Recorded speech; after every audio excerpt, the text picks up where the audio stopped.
नमस्कार बच्चों। आज हम एक नए टॉपिक के बारे में पढ़ने वाले हैं जिस टॉपिक का नाम है एरर। अब सबसे पहले एरर होता क्या चीज है?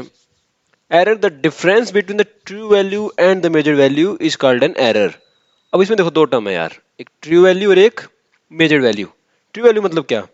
ट्रू वैल्यू मतलब आपके ऑब्जेक्ट की जो डायमेंशन है उसकी जो भी एक्चुअल वैल्यू है वो उसकी क्या हो गई? True value.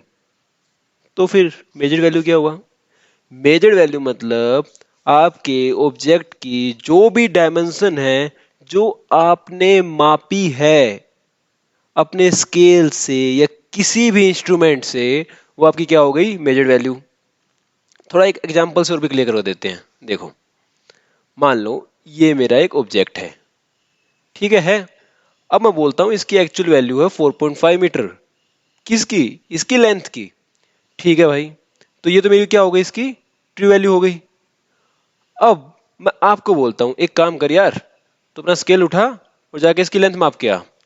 तुम गए तो इसकी लेंथ मिलती है 4.4 मीटर। तो ये क्या हुई? इसकी ये हुई मेजर्ड वैल्यू जो आपने अपने स्केल से मापी है। ठीक है, तो एरर क्या है? एरर है ये जो आपकी वैल्यू आई है ट्रू वैल्यू और ये जो आई है मेजर्ड वैल्यू, इनका डिफरेंस। हो सकता है आपकी मेजर्ड वैल्यू कितनी आती, हो सकता है आपकी 4.6 आ जाती। समझे ना? तो एरर क्या चीज है? True value minus measured value. True value कितनी है आपकी? 4.4। मेजर्ड कितनी है? सॉरी, ट्रू वैल्यू है आपकी 4.5, मेजर्ड कितनी है? 4.4। एरर कितना हुआ? 0.1 मीटर। अगर आपकी मेजर्ड आती 4.6 तो एरर कितना आता? Minus 0.1 metre. समझे? तो हम इससे ये बात कह सकते हैं कि जो अपना एरर है भाई, वो पॉजिटिव भी आ सकता है और नेगेटिव भी आ सकता है। डिपेंड करता है आपकी मेजर्ड वैल्यू ट्रू वैल्यू से बड़ी आएगी या छोटी आएगी। क्लियर? चलो, बहुत अच्छा। अगले टॉपिक पे चलते हैं। अब एरर के टाइप कितने होते हैं? अब एरर दो टाइप होगा भाई, एक सिस्टमेटिक एरर और एक रैंडम एरर। ये सिस्टमेटिक एरर क्या चीज है भाई? चलो पढ़ते हैं इसके बारे में भी। सिस्टमेटिक एरर वो एरर हैं जो आपकी सिस्टम की कमी की वजह से आए। मतलब आपका सिस्टम यहां पर क्या है? आपका सिस्टम यहां पर है आपका मेजरिंग इंस्ट्रूमेंट। क्या? जो भी इंस्ट्रूमेंट से आप माप रहे हो वही तो आपका सिस्टम हुआ। तो यहां पर आपका जो इंस्ट्रूमेंट है उसके अंदर कोई ना कोई कमी थी जिसकी वजह से आपकी जो डायमेंशन है वो आपकी एक्यूरेट नहीं आई। थोड़ा एग्जाम्पल समझते हैं। मान लो कि ये आपका उबला हुआ पानी है। कितने डिग्री सेल्सियस पे? 100 डिग्री सेल्सियस पे। अगर मैं कोई थर्मोमीटर लेता हूं जिसके अंदर कोई ना कोई खराबी आ रखी है, तो क्या वो 100 डिग्री सेल्सियस दिखाएगा? बिल्कुल भी नहीं दिखाएगा। हो सकता है कि वो 102 डिग्री सेल्सियस दिखा दे, ठीक है, या हो सकता है वो 104 डिग्री सेल्सियस भी दिखा दे, ठीक है ना? लेकिन अगर मेरा ये थर्मोमीटर ठीक हो गया तो 100 डिग्री सेल्सियस दिखाएगा। तो मैं कह सकता हूं सिस्टमेटिक एरर आया किस वजह से? कि मेरे इंस्ट्रूमेंट के अंदर कोई ना कोई कमी थी, इसकी वजह से एरर मेरा आया। लेकिन इस एरर को मैं ठीक कर सकता हूं if my system get repaired. अगर मेरा सिस्टम ठीक हो जाए या फिर मेरा मेजरिंग इंस्ट्रूमेंट ठीक हो जाए तो मैं इस एरर को एलिमिनेट कर सकता हूं। तो सिस्टमेटिक एरर के बारे में क्या पॉइंट पता चलता है हमें? कि सिस्टमेटिक एरर अपने मेजरिंग इंस्ट्रूमेंट के अंदर कोई ना कोई कमी होने के कारण आता है और इस एरर को एलिमिनेट किया जा सकता है। बहुत अच्छा। तो अगले एरर रैंडम एरर के बारे में पढ़ते हैं अब। देखो, रैंडम एरर क्या होता है? रैंडम एरर ऐसा एरर आता है जिसका मुझे कारण पता ही नहीं होता। कि मतलब मैंने एक डायमेंशन मेजर की लेकिन उसके अंदर एरर आया। वो एरर किन कारणों की वजह से आया? I don't know, and that error is known as random error. अब देखो एग्जांपल समझते हैं। एक बॉडी का मास मापना था मुझे। मैंने बोला भाई माप के आओ। तुमने पहली ऑब्जर्वेशन की तो 15.53 केजी मास आया, सेकंड की तो 15.52 केजी आया, थर्ड की तो 15.54 केजी आया। अब तीनों का आप देखोगे तो अलग अलग रीडिंग आई और हो सकता है आपकी एक्चुअल वैल्यू कितनी हो? 15.5 केजी हो। आप मतलब एक्चुअल वैल्यू नहीं आ पा रहे। लेकिन आप क्यों नहीं आ पा रहे इसका आपको कारण पता ही नहीं है। तो ऐसे एरर जिनका आपको कारण पता ही नहीं होता कि आपकी मेजरमेंट के अंदर क्यों आए, ऐसे एरर को हम क्या बोलेंगे? रैंडम एरर, ठीक है। इनका सोर्स नहीं पता चल सकता है, और जब सोर्स नहीं पता तो इसको एलिमिनेट कैसे करोगे भाई। अब how to represent a result in experiment. Professor साहब आपको बोलते हैं भाई चलो एक्सपेरिमेंट करो और मुझे रीडिंग दो। अब एक्सपेरिमेंट के अंदर तो रीडिंग लोगे तो एरर भी आएगा। अब एरर आएगा तो उसको कैसे दिखाओगे, कैसे रीडिंग को दिखाओगे, ये सब हम इस टॉपिक में पढ़ने वाले हैं। चलो बहुत अच्छा। एक पेंडुलम का एक्सपेरिमेंट होता है, उससे हम लेके चलेंगे। एक पेंडुलम होता क्या चीज है पहले तो बता दूं। पेंडुलम होता है एक रस्सी ली, उसके नीचे मैंने बॉल बांध दी, वो मेरा बन गया पेंडुलम। ठीक है, बहुत अच्छा भाई। अब देखो, अब पेंडुलम की एक बॉल मेरी यहां पर है, ठीक है। इस बॉल को मैं छोड़ता हूं तो बॉल यहां से यहां जाती है और फिर वापस बीच में यहां जाती है और फिर वापस अपनी इनिशियल पोजीशन पे आ जाती है। जब बॉडी अपनी इनिशियल पोजीशन से, जो कि यहां पर है 1 से अपनी फारदेस्ट पोजीशन पे गई, जो कि है यहां 2, और फिर अपनी इनिशियल पोजीशन पर आई, जो कि यहां पर है 1, तो इतने टाइम पीरियड को हम क्या बोलेंगे कि उसने एक अपना ऑस्किलेशन कंप्लीट कर लिया है। ठीक है, दोबारा बोल देता हूं तुम्हारे लिए एक बार। जब बॉडी अपनी इनिशियल पोजीशन से अपनी फाइनल पोजीशन पे गई और फिर अपनी फाइनल पोजीशन से अपनी इनिशियल पोजीशन पे आई, तब उसको हम बोलते हैं कि उसने अपना एक ऑस्किलेशन कंप्लीट कर लिया है। बहुत अच्छा। और जो टाइम लगता है एक ऑस्किलेशन को कंप्लीट करने में, उसे हम क्या बोलते हैं, टाइम पीरियड। ठीक है, चलो अब एक्सपेरिमेंट करेंगे और उसका टाइम पीरियड देखेंगे कैसे कैसे हमारी रीडिंग देता है। कैसे ले टाइम पीरियड की रीडिंग भाई बताओ। चलो एक तरीका तो ये है, एक स्टॉपवॉच ले लेता हूं, बोलता हूं मैं चलो भाई जब मैं यहां 1 से छोड़ूंगा, जब स्टॉपवॉच को स्टार्ट कर देना, और जब वापस 1 पे आ जाएगी तब स्टॉपवॉच को बंद कर देना। तब क्या पता चल जाएगा कि हमें अपनी इनिशियल पोजीशन से फाइनल पोजीशन और फाइनल पोजीशन से इनिशियल पोजीशन पे आने में कितना टाइम लगा, और वो क्या कहलाएगा, टाइम पीरियड। चलो भाई निकल गया तो यार, चलो बहुत अच्छा। अब देखो, मान लो पहली बार आपका आया टाइम पीरियड T1, जब आपने पहली बार स्टॉप वॉच को ऑन किया और फिर दोबारा बंद किया, इतने टाइम के बीच में आपका टाइम पीरियड आ गया T1। दूसरी बार आपने रीडिंग ली तो आपका आया T2, तीसरी बार ली T3, चौथी बार ली T4, एंड टाइम लेते गए और आपका nth टाइम आया Tn। ठीक है, अब मैंने क्या किया, इसका टी एवरेज निकाला। क्यों, वो मैं आपको बताऊंगा। T1 plus T2 plus plus plus plus Tn divide by n। अब देखो, अब मैं एक्सपेरिमेंट कर रहा हूं, मैंने n बार बता दिया कि इतना मेरा टाइम पीरियड आया है, लेकिन आप जब अपने प्रोफेसर को एक रीडिंग दोगे तो आप ये थोड़ा ना है क्या टाइम पीरियड आया है आपका T1 T2 T3 T4 ऐसे थोड़ा बोलोगे, आपको एक रीडिंग देनी पड़ेगी। तो आपने क्या कहा कि भाई ठीक है, इन सब के आसपास क्या है, आपका टी एवरेज है, तो यही मैंने मान लिया कि यही मेरी ट्रू वैल्यू है टाइम पीरियड की। इसको इसलिए मैंने बोल दिया कि ये मेरे टाइम पीरियड की ट्रू वैल्यू है। जरूरी नहीं है एग्जैक्ट टाइम पीरियड के बराबर हो, लेकिन मेरे को अपने एक्सपेरिमेंट में एक वैल्यू देनी थी, तो मैंने ये मान लिया कि जो टी एवरेज है वही मेरी क्या है, एक्सपेरिमेंट की ट्रू वैल्यू है। बहुत अच्छा, चलो ठीक है। अब ट्रू वैल्यू आ गई तो मैं अपनी जो भी रीडिंग थी उसके अंदर एरर निकाल लेता हूं। चलो पहला एरर निकाल लेते हैं। डेल्टा T1 किसके इक्वल हुआ, T average minus T1। Delta T2 किसके इक्वल हुआ, टी एवरेज माइनस T2। ऐसे कर करके डेल्टा Tn किसके इक्वल हुआ, टी एवरेज माइनस Tn। ठीक है, अब भाई वही बात आ गई ऊपर वाली। अब मुझे 10 एरर या n एरर थोड़ा दे पाऊंगा अपने प्रोफेसर को, एरर भी एक ही बताना पड़ेगा कि मुझे इतना एरर आ सकता है मेरी रीडिंग के अंदर। तो इसके लिए क्या निकालोगे आपका, इसका एवरेज। तो डेल्टा टी एवरेज किसके इक्वल होगा, delta T1 plus delta T2 plus plus plus plus delta Tn divide by n। इसको थोड़ा ध्यान से रखना, इसको एक नाम बोलते हैं, वो मैं आपको अगली साइड में बताऊंगा। ठीक है, अभी के लिए रखना इसको ध्यान से। तो ये अपना क्या निकल गया, डेल्टा टी एवरेज निकल गया, और ये आपका निकल गया ट्रू वैल्यू।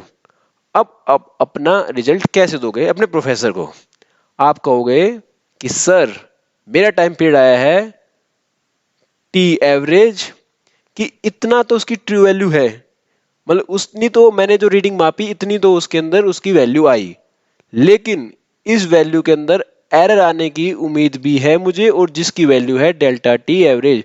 और इस तरह आप अपनी रीडिंग हरदम एक एक्सपेरिमेंट के अंदर रिप्रेजेंट करते हो। कोई डाउट है? मुझे लगता है कोई डाउट नहीं होनी चाहिए, फिर भी हो तो बताना। अब हमें रीडिंग को रिप्रेजेंट करना आ गया। अब देखो कुछ टर्म है, मैंने आपको बोला था पिछली एक बार स्लाइड में कि इस टर्म को थोड़ा ध्यान से रखना। कौन से टर्म को? जो हमने ये लिखवाया था। ये क्या लिखवाया था? Delta T1 plus delta T2 plus plus plus plus delta Tn divide by n। इस टर्म को ही हम बोलते हैं एब्सोल्यूट एरर। क्या बोलते हैं? Absolute error. बहुत अच्छा भाई, चलो। और फिर ये परसेंटेज एरर क्या चीज है? आपने एक रीडिंग ली, ठीक है, उसके अंदर आपको एरर आने की उम्मीद कितनी है? ये है। आपने एक रीडिंग ली, उसके अंदर एरर कितना आ सकता है? Delta T average. तो परसेंटेज एरर क्या कहलाएगा? परसेंटेज एरर कहलाएगा कि मतलब आपकी रीडिंग के अंदर एरर कितना परसेंटेज है, वो हम परसेंटेज एरर से निकालते हैं। ये हो गया आपका परसेंटेज एरर। समझे?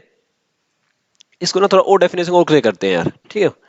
अब देखो, मान लो आपने एक्सपेरिमेंट किया, आपने एक बुक की लेंथ मापी, आपने बोला सर 40 सेंटीमीटर है, और उसके अंदर एरर की उम्मीद है 0.4। बहुत अच्छी बात। अब एक दूसरा बच्चा बोलता है कि सर 40 सेंटीमीटर और बुक के अंदर एरर की उम्मीद है 4।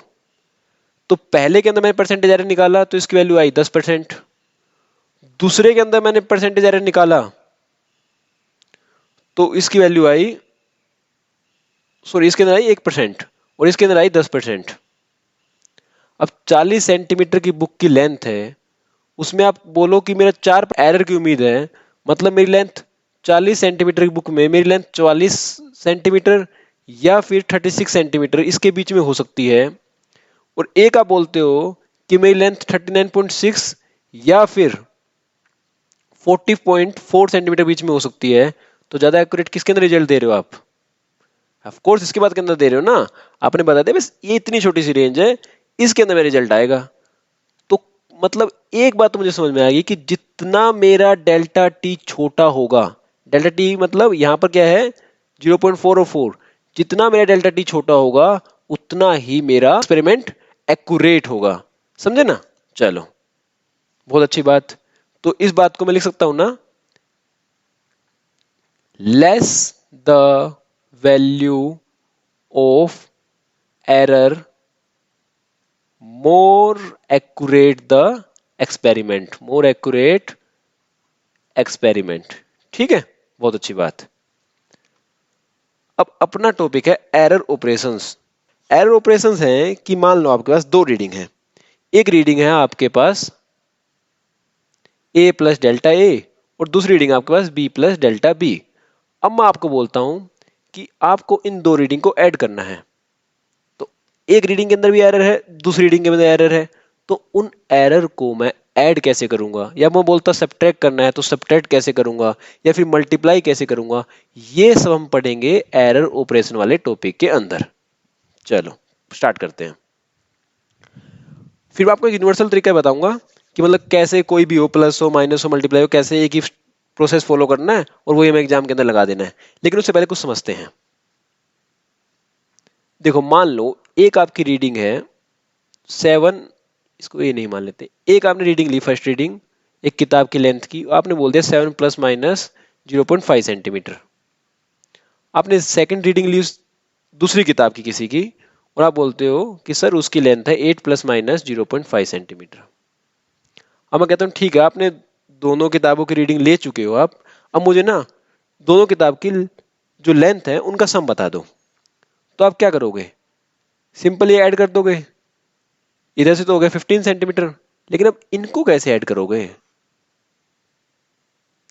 ये सोचने की बात आ गई। चलो हम केस वाइज लेके चलते हैं। मान लेते हैं लेंथ है 7 प्लस 0.5 और दूसरी की लेंथ मान लेते हैं 8 प्लस 0.5 है। ठीक है, तो इसमें आपकी जो सम है वो कितना हो गया आपका? 15 प्लस 1, ये कितना हो गया? 16। अब हो सकता है लेंथ इतनी हो आपकी, कितनी? 7 माइनस 0.5 और 8 माइनस 0.5। फिर आपकी लेंथ कितनी हुई, फिर आपकी लेंथ हुई 6.5 प्लस 7.5, कितना हुआ, आपकी हो गई 14। चलो ये आपकी आ गई मैक्सिमम वैल्यू आपकी, मतलब जो आपकी बुक है उसकी मैक्सिमम लेंथ इतनी हो सकती है और उसकी मिनिमम लेंथ इतनी हो सकती है। ठीक है, तो ये मेरी लेंथ कब आएगी 16, जब मैं दोनों एरर को क्या कर देता हूं, ऐड कर देता हूं। ठीक है, मतलब 15 प्लस कितना 0.5 प्लस 0.5, बहुत अच्छी बात। 14 कब आएगी आपकी, 14 जब आएगी जब मैं 15 में से दोनों एरर के सम को माइनस कर देता हूं, बहुत अच्छी बात। तो इसको मैं क्या लिख सकता हूं, मान लो ये मेरा a है, जो मेरा 7 है ये मेरा क्या a है, और जो 8 है ये मेरा b है। तो मैं लिख सकता हूं कि a प्लस b, मैंने दोनों प्लस किया 8 और 7 को, plus minus delta a plus delta b, कि मतलब दोनों के जो एरर है इनका तो आप सम कर दो और जो वैल्यूज है इनका भी सम कर दो और एक बीच में लगा दो प्लस माइनस। समझे कि अगर मैं ऐसा कर देता हूं तो मेरी जो बुक की है उससे मुझे मिनिमम परमिसिबल वैल्यू मिल जाएगी लेंथ की और मैक्सिमम परमिसिबल लेंथ भी मिल जाएगी बुक की। चलो, तो इसका मतलब मुझे समझ में आया कि जब सम करने हो तो मैं कैसे करूंगा, जो उनकी वैल्यूज हैं एरर के अलावा उनका प्लस कर दूं, साथ में बीच में प्लस माइनस का साइन लगा के दोनों के एरर को भी प्लस कर दूं। ठीक है, ऐसा करना होता है, लेकिन अब इतना टाइम थोड़ा ना हमारे पास पेपर के अंदर ये सब कुछ सोचने का कि कैसे कैसे करें। तो इसके लिए क्या एक यूनिवर्सल तरीका होता है, भाई वो तरीका लगाएंगे पेपर में फटाक से आंसर निकाल देंगे। चलो उसी से करते हैं। अब वो तरीका अपनाते हैं। मान लो आपसे एक x is equal to a dot B दे रखा है और वो क्वेश्चन में पूछने लग गया आपको x की वैल्यू के अंदर dx जो एरर है उसकी वैल्यू निकालिए। तो तरीका ये बोलता है कि सबसे पहले हमें take log on both side. क्या है step one, step one take log on both sides. चलो भाई लॉग ले लेते हैं, तो क्या हुआ log x is equal to log a dot b. आपको फॉर्मूला बता देता हूं एक, आपको नहीं पता होगा अभी। log a डॉट बी का फॉर्मूला क्या होता है, log a plus log b। अभी याद कर लेना, बाकी मैथ में इसको ना हम पूरा डिटेल में पढ़ने वाले हैं। ठीक है, तो ठीक है भाई, log x की वैल्यू क्या हो गई, log a plus log b। अगला स्टेप क्या है, स्टेप टू डिफ्रेंशिएट। इसको क्या कर दो, डिफ्रेंशिएट कर दो। आपने डिफ्रेंशिएट पढ़ लिया तो बहुत अच्छी बात है, नहीं तो जब पढ़ेंगे तो इसको बहुत अच्छे से आपको समझ में आ जाएगा और बिल्कुल भी डाउट नहीं आएगी इस चीज में, है ना। डिफरेंशिएट क्या होता है log x का, d by D x of log x। मैं वही फॉर्मूला लिख देता हूँ ना, क्या होता है 1 बाई एक्स। तो इसका क्या हो गया 1 by x dot d x, और log a का क्या हो गया 1 by a dot d a, और log b का क्या हो गया 1 by b dot d b. बहुत अच्छी बात। अब हमें क्या निकालना है dx, dx की क्या वैल्यू हो गई dx by X is equal to D A by A plus D B by B. A की वैल्यू दे रखी है 4 प्लस माइनस 0.5, बी की वैल्यू दे रखी है 5 प्लस माइनस 0.2। तो क्या हमें डी ए पता है, यस, कितनी वैल्यू है 0.5, डी बी पता है, यस, कितनी वैल्यू है 0.2, ए पता है, ये ए वन और ए बी वन मान लो, ठीक है। ए पता है, यस 4 है, बी पता है, यस 5 है, और एक्स की वैल्यू आपको पता है कितनी है, A one sorry A dot B है, मतलब 4.5 कितना है 20 है। तो क्या हम x निकाल सकते हैं, बिल्कुल निकाल सकते हैं, और dx की वैल्यू हम उससे अपने आप ही निकल जाएगी फिर तो। समझे, तो ये एक ऐसा तरीका है जिससे हमें कभी डाउट ही नहीं आएगी। सबसे पहले क्या करना है, log लेना है, फिर उसके बाद क्या डिफरेंशिएट करना है, डिफरेंशिएट करने के बाद वैल्यू को पुट कर देना है। ठीक है, चलो बहुत अच्छी बात। अब हम पढ़ेंगे significant figure and rounding off. Significant figure क्या चीज है और राउंडिंग ऑफ क्या चीज है। देखो ये ना थोड़ा आपको ना याद करने वाला टॉपिक है। इसमें 3-4 रूल्स होते हैं, वो देखने हैं, उसके बाद हमें कुछ करना नहीं है, वही रूल्स देखना है भाई क्वेश्चन में है तो ये रूल्स देखे, अगर इनके अनुसार इतनी सिग्निफिकेंट फिगर है वो बताई, क्वेश्चन खत्म, बस इतना ही। अब देखो क्या रूल होता है। पहला रूल क्या है, अगर आपकी जीरो है आपकी डिजिट के अंदर, मान लो जैसे 4.004 है और एक है 0.001 है। सबसे पहले देखो आपकी न्यूमेरिकल डिजिट दी हुई है, उसके अंदर जीरो है नहीं है। अब ये देखो कि उस जीरो के लेफ्ट में कोई न्यूमेरिकल डिजिट है। अगर कोई न्यूमेरिकल डिजिट है, फिर ये देखो कि जो भी न्यूमेरिकल डिजिट है उनमें से क्या कोई ऐसी डिजिट है जो नॉन जीरो है। तो हमने देखी यहां पर, तो मुझे एक डिजिट मिली, वो क्या मिली, 4, जो कि नॉन जीरो है। तो इसका मतलब आपकी सारी की सारी डिजिट सिग्निफिकेंट हैं। लेकिन अगर आपकी जीरो के लेफ्ट में कोई भी न्यूमेरिकल डिजिट है जो कि नॉन जीरो नहीं है, मतलब कि वो जीरो है, तो वो सब डिजिट जीरो तक सिग्निफिकेंट नहीं मानी जाती और इसमें सिर्फ एक ही सिग्निफिकेंट डिजिट होगी और इसमें आपकी 4 सिग्निफिकेंट डिजिट हो जाएगी। एक बार दोबारा रिपीट कर देता हूं। सबसे पहले आपको ये चीज चेक करनी है कि आपकी जो आपको वैल्यू मिली है उसके अंदर जीरो है। अगर जीरो है तो उसके लेफ्ट में जो न्यूमेरिकल डिजिट है वो अगर नॉन जीरो है, वो अगर नॉन जीरो है तो सारी की सारी डिजिट क्या है आपकी, सिग्निफिकेंट है। लेकिन अगर आपकी जीरो के लेफ्ट में जो डिजिट है वो सभी जीरो हैं, तो आपकी जीरो तक की डिजिट, जीरो तक की डिजिट दोबारा बोल रहा हूं मैं, वो नॉन सिग्निफिकेंट है और जीरो की राइट वाली डिजिट सिग्निफिकेंट हो जाएंगी। समझे, पहला रूल तो ये बोलते हैं। एक एग्जांपल से समझ लेते हैं थोड़ा। मान लो आपका एक एग्जांपल आ गया 4.35012। इसमें कितनी सिग्निफिकेंट डिजिट हैं, 1 2 3 4 5 6। 6 कैसे, क्योंकि जो जीरो के जो भी लेफ्ट में जितनी भी डिजिट हैं वो नॉन जीरो हैं। अगर नॉन जीरो हैं तो इसका मतलब सभी की सभी डिजिट क्या हैं, सिग्निफिकेंट, तो 6 की 6। लेकिन अगर मैं इसे लिख देता है ऐसे 0.00012, तो इसमें कितनी मिलती, सिर्फ 2, क्योंकि ये सब डिजिट की कोई सिग्निफिकेंस नहीं है। समझे, तो ये है मेरा पहला रूल। अब थोड़ा दूसरा रूल के बारे में पढ़ लेते हैं। देखो क्या बोलता है दूसरा रूल। जैसे मान लो आपके पास ये 3 केस हैं, मैं पूछूं इसके अंदर कितने कितने सिग्निफिकेंट डिजिट हैं। तो सबसे पहले याद रखना, अगर पावर आई है तो उन पावर का कोई सिग्निफिकेंस नहीं है। ठीक है, अब हमें यहां से जीरो को देखा, जीरो के लेफ्ट में, जीरो के लेफ्ट में अगर नॉन जीरो डिजिट है तो सारी की सारी डिजिट क्या बन जाती है, सिग्निफिकेंस। तो इसके अंदर कितनी हुई, 2। इसके अंदर कितनी हुई, 3। इसके अंदर कितनी हुई, 1, ये खुद ही है। समझे, तो ये अपना दूसरा रूल था। तो मोस्टली तो ये दो ही रूल्स आते हैं जो काम के हैं। बाकी अगर आप पढ़ लेना सिग्निफिकेंट डिजिट वाला टॉपिक, उसमें छोटे मोटे 1-2 रूल हो रहे हैं। मोस्टली ये दो ही है, ठीक है। और फिर भी कोई डाउट आए तो मुझसे पूछ लेना, ठीक है। राउंडिंग ऑफ में भी अपने क्या है, 2-3 रूल हैं। वो रूल बहुत आसान है, राउंडिंग ऑफ करना सबसे आसान है, ठीक है। पहला करते हैं।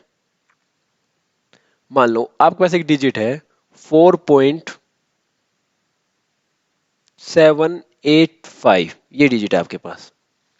मैंने इसको बोला round off up to 2 significant digit. मतलब कहां तक करना है मुझे राउंड ऑफ, इसे यहां 2 सिग्निफिकेंट डिजिट तक राउंड ऑफ करना है, ठीक है। मतलब इसका मतलब क्या है कि मेरा आंसर 2 डिजिट के अंदर आना चाहिए, और क्या भाई, समझे।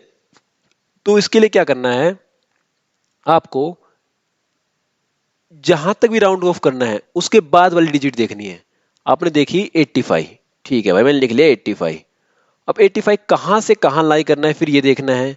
मुझे पता है 85 लाई करता है 1 से 100 के बीच में, ठीक है। अब 1 से 100 का हाफ क्या है, 50। कितना है, 50। अगर ये डिजिट 50 से ऊपर है, ज्यादा है मतलब, तो हमें क्या करना है, जो ये 7 है यहां पर इसको कर देना है +1।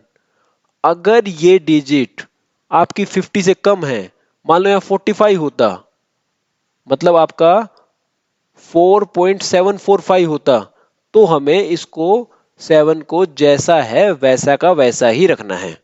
ठीक है, एक एग्जांपल दे देता हूं। जैसे मान लो आपका होता 4.745, तो आपका आंसर क्या होता 4.7। अगर आपका 4.785, तो आपका आंसर क्या होगा अब होगा 4.8। इसको क्या कर देना है फिर +1 कर देना है, समझे। अब दूसरा एग्जांपल देखो, मान लो आपका है 4.7775, ये आपका है। अब मैं इसे कहता हूं round off to two significant digit, 2 digit तक कीजिए भाई। हमें पता है 2 डिजिट तो अपनी आ गई ये 2 डिजिट, बाकी की डिजिट को मैंने पकड़ के लिख दिया यहाँ पर। अब मुझे पता है कहां से कहां लाई करता है, 1 से 1000 के बीच में लाई करता है। 1 से 1000 का हाफ कितना है 500, ये 500 से क्या है ज्यादा, तो इसको क्या कर दूंगा +1, तो आंसर बन जाएगा 4.8। अगर मेरा होता 4.7745, तो मुझे पता है ये क्या है 745 है। ये किसके बीच में लाई करता है 1 से 1000 के बीच में। 1000 का आधा, 1 से 1000 का आधा क्या है 500, और ये क्या है 500 से ज्यादा, तो इसका आंसर हो जाता है 4.8।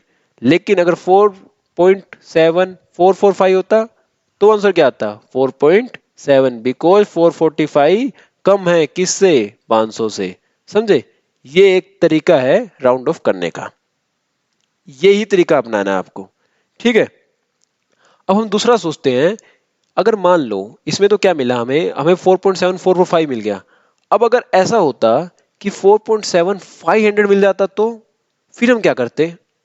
इसके लिए एक तरीका है अपने पास। मान लो अगर आपका 4.7500 मिल जाता तो मैं क्या करता। अब ये चीज देखी, ये है 1 से 1000 के बीच में, और इसका हाफ है 500, और 500 ही मिल गया। अरे भाई फंस गए हम तो। नहीं, उसमें क्या करना है हमें हमें देखना है कि जो ये डिजिट है अगर ये इवन है तो हमें ऐसे का ऐसे रखना है, 4.7 ही रखना है। ठीक है, लेकिन अगर ये ओड है तो हमें क्या करना है इस डिजिट को +1 कर देना है, 4.8। बस ये सिंपल सा प्रोसीजर है भाई। और इस तरीके से आप सभी कोई भी राउंड ऑफ कैसा भी हो सब फटाफट निकाल दोगे राउंड ऑफ। मुझे लगता है आज का काफी हो गया अपना। अगले टॉपिक में पढ़ेंगे हम वर्नियर कैलिपर। एक क्वेश्चन बन ही जाता है भाई जेईई मेंस के अंदर, तो वर्नियर कैलिपर के बारे में पढ़ने के क्या होता है वर्नियर कैलिपर, बहुत मजा आने वाला है। ठीक है, थैंक यू यार।